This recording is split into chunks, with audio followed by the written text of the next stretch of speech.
This is the Season Long Podcast, number 11 on this season, in support of the YouTube channel SeasonLongBaller. Happy to have you with us, and happy MLK Day to you. Hopefully you've had a chance to relax, kick back, and just enjoy the day. Hopefully you have not had to work and you've had the day off. So here on the YouTube channel SeasonLongBaller, you know we are following NBA 2K Player Build Jaymont Summerz, and we'll jump right in because, believe it or not, we are already past the halfway point of the NBA season.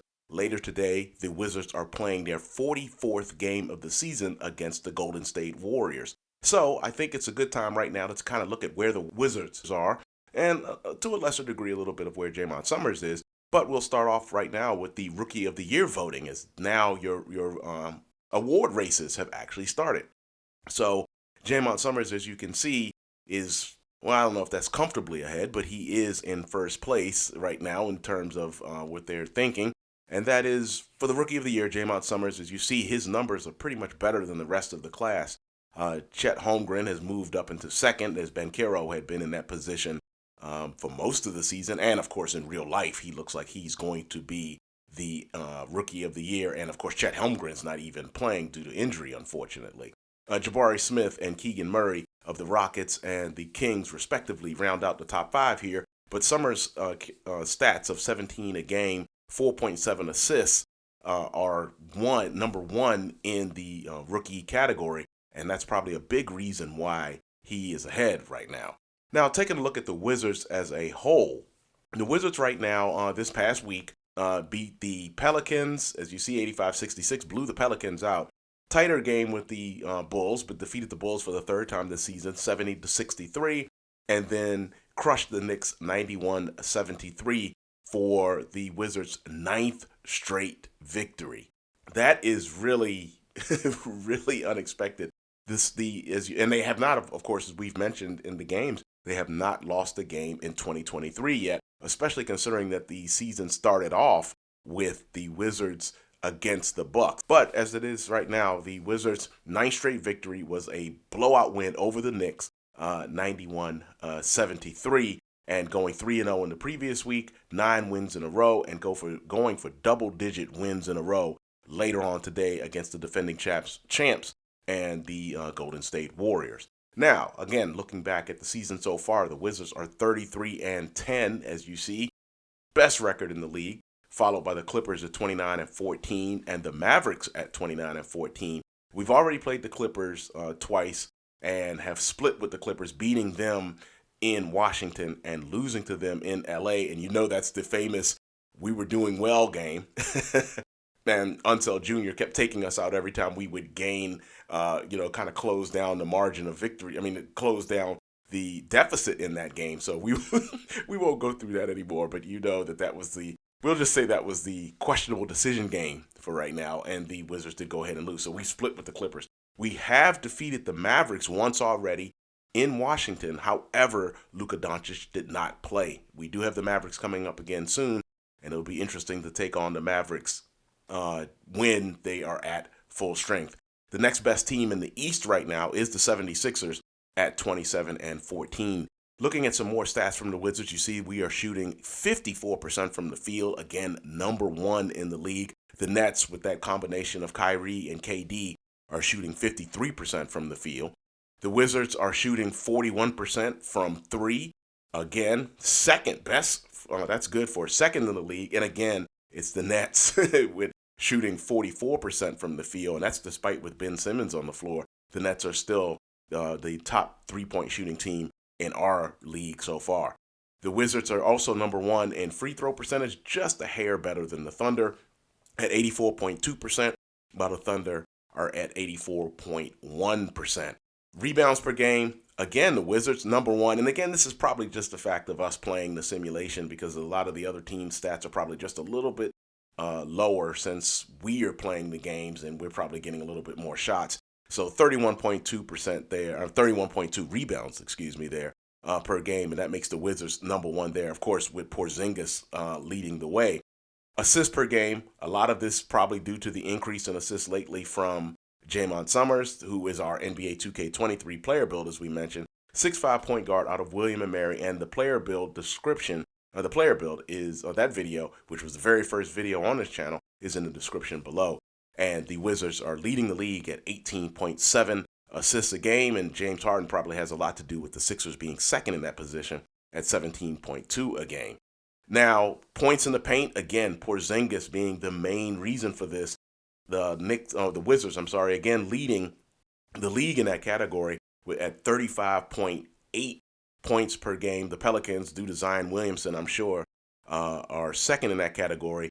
Again, we faced the Pelicans, as we mentioned, and we have not faced them yet in New Orleans, so that will be an interesting game. As Zion was a handful in the Wizards Pelicans game, but the Wizards, of course, got away with the victory there.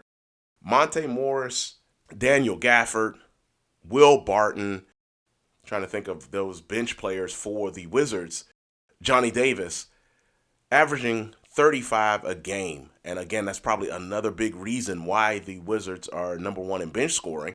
And as you know, we play 6-minute quarters in our simulations. So when Jaymont Summerz comes out of the game, our player build, the computer simulates. So Monte Morris and company, Hashimura, that's another bench player that I just missed, they are representing. And so that 35 points per game by the bench means a lot of times when we get back in the game, a lot of times at the beginning of the second quarter, we're either working with a tiny deficit or a lead or a bigger lead. So that is very big. And the Wizards, again, number one in that category. Now, it's not all great. The Wizards, as you see, lead the league by a large margin in terms of points given up. 77.4, nearly 16 points more than the next team, which is the Nets. Again, a team that scores a lot of points themselves. So the Wizards defense, despite having the top two shot blockers, which we will see a little bit later, despite having the top two shot blockers in the league in Porzingis and Gafford, the Wizards are still giving up 77.4 points a game. And again, that's, probably a lot of the result of the simulation. So not such a big deal. Going back to our Rookie of the Year leader right now, Jaymont Summerz, he has increased his plus minus. Earlier in the season, it was down in the twos. Now it is 4.3, a positive 4.3 per game, and that is good enough for 10th in the league. So Summerz has elevated his play over the past month or so, and as you know, he was the player of the month in December in the Eastern Conference. He, however, again, not all good, still leading the league in points against, and you see that is 10.9 points a game that he is giving up. And don't forget, we've got Steph Curry and the Golden State Warriors coming up a little bit later on today in Washington. So we'll see how well Summerz plays defense in that particular case. I was just talking about those blocks per game. Porzingis is number one, as you see, 2.1 per blocks per game.